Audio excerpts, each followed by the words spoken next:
Hello and welcome back to Dolly Be Hung. I'm so happy to bring you part 2 of our halter collar dress tutorial. We're using our new PDF sewing pattern, which you can find linked in the description below.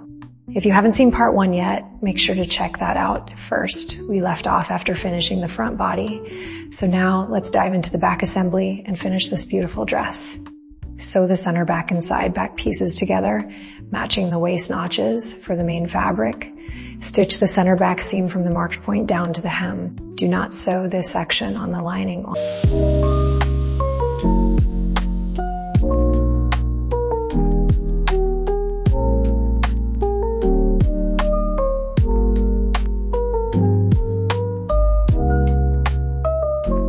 Once they're done, press all seams open on both the main fabric and the lining.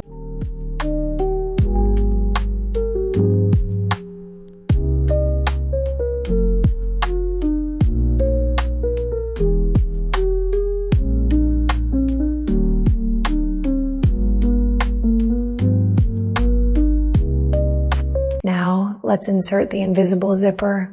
Position the bottom zipper stop about 3 or 4 centimeters below where your stitched back seam begins. Open the zipper and place it right sides together with the dress. Align the teeth along the seam line. Position 1-2 centimeters from the raw edge. Any extra zipper lengths should extend toward the top. Make sure the top zipper stop, the plastic end, sits above the edge of the main fabric.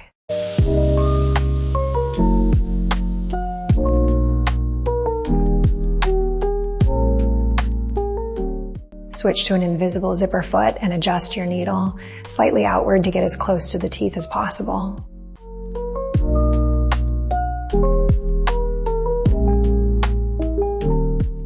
Start from the left side, stitching from the top down.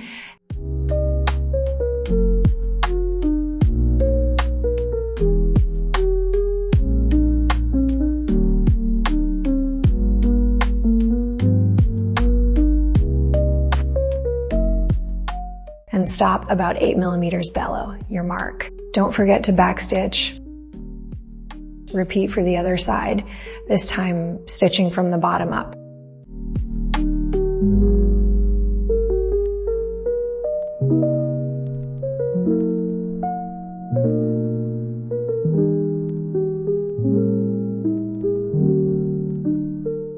Finishing the zipper with lining, pin the left lining piece to the right side of the zipper with the right side of the lining facing the wrong side of the main fabric. Repeat the same for the opposite side.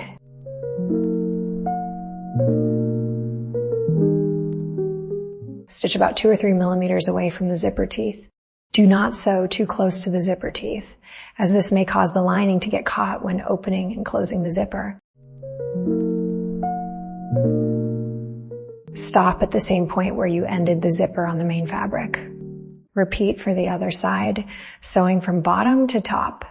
Leave the bottom edge of the lining unstitched for now.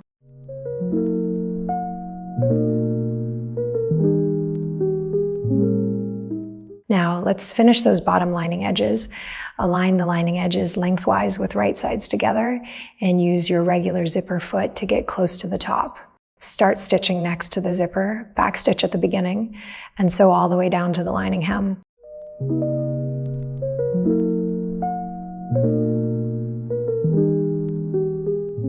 Press the seam open. Finally, press the zipper area neatly on both the lining and the main fabric for a clean finish. Next, let's join the front and back at the side seams with right sides together. Sew the main fabric side seams first, using a 1-2 centimeters seam allowance. For the lining, match the front and back pieces on each side. Place the main bodice inside the lining so that the right sides of the lining are facing each other, aligning one side seam. Stitch the lining side seam with a 1-2 centimeters seam allowance. Turn the garment right side out, then repeat the same steps for the other side.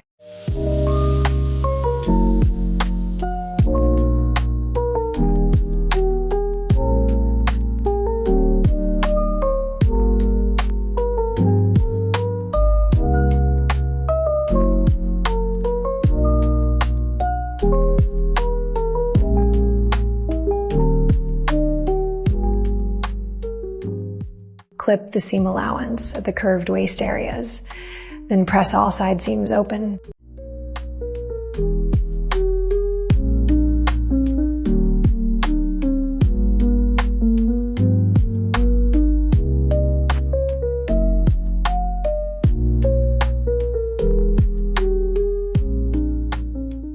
Trim the seam allowance along the back neckline. Apply strips of non-stretch fusible interfacing along the back neckline edges.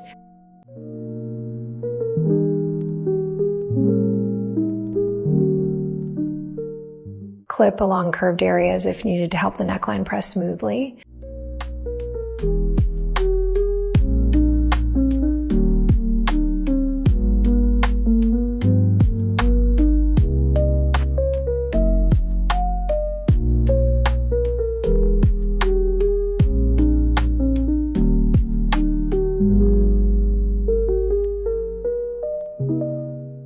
Turn the dress inside out.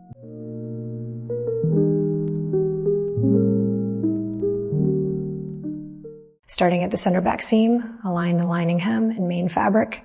Hem right sides together. Pin in place, making sure all seam lines are matched between the main fabric and lining.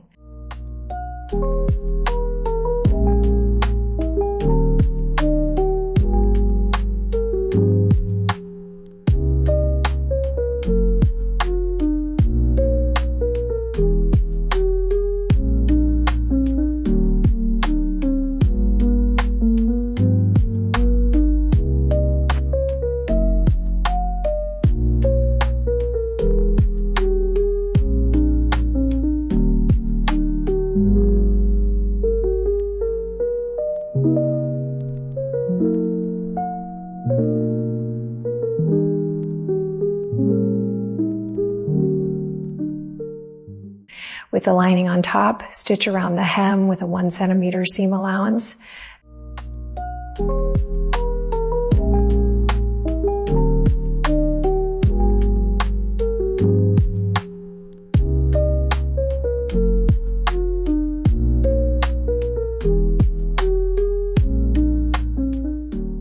Then turn the garment right side out.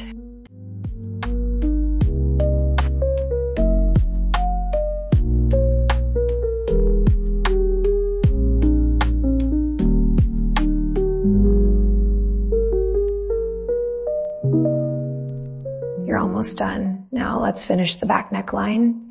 Pin the main fabric and lining together, wrong sides together, matching all seam lines.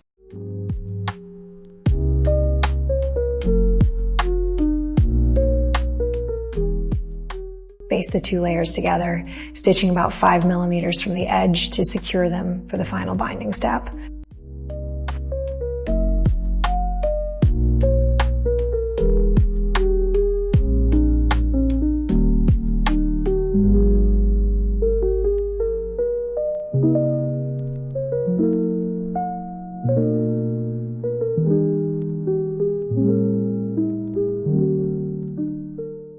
Trim any excess zipper tape and frayed threads or uneven edges. Be careful not to cut into the main fabric. Now it's time to press the bias strips. If you foresee a lot of bias tape in your future, I highly recommend picking up a set of these handy gadgets. They are absolute life savers. Simply feed your fabric strip into the wider end and iron the perfectly folded tape as it emerges from the other side.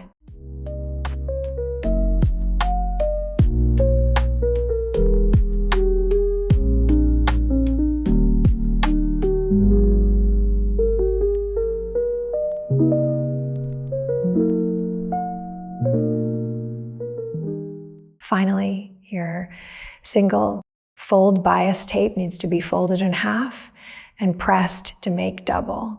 Fold bias tape, press to hold the crease. If you can, try to fold it so that one side is just a tiny bit wider than the other. Open the bias tape fully. If one side is slightly narrower, use that side first. Place the right side of the bias tape to the right side of the fabric. Align the edges and stitch along the first fold.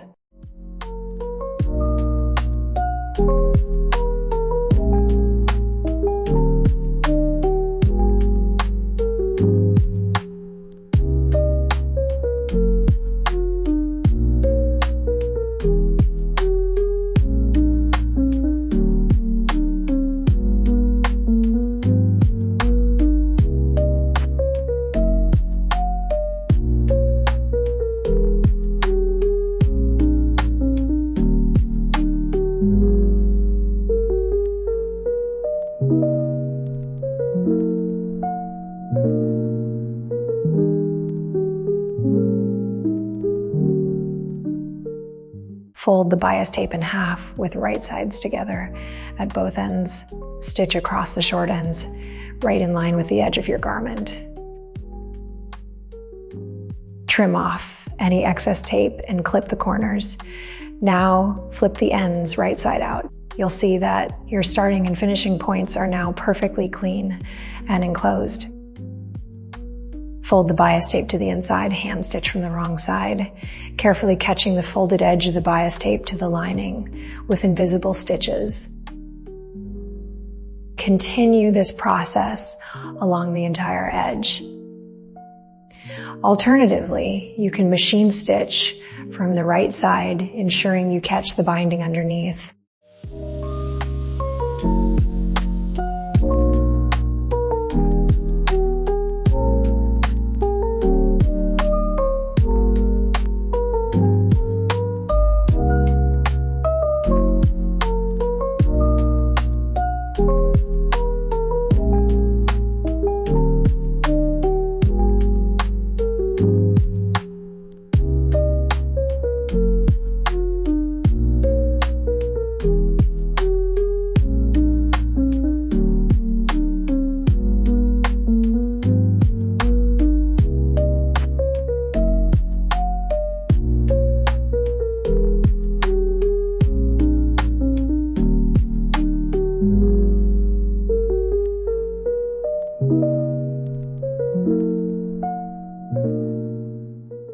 Press the binding flat and smooth. Now let's finish the hem. Fold the main fabric, hem 3 centimeters toward the inside over the lining, and press it flat to create a sharp, permanent crease. This ensures the lining stays hidden and gives the bottom of your dress a high end.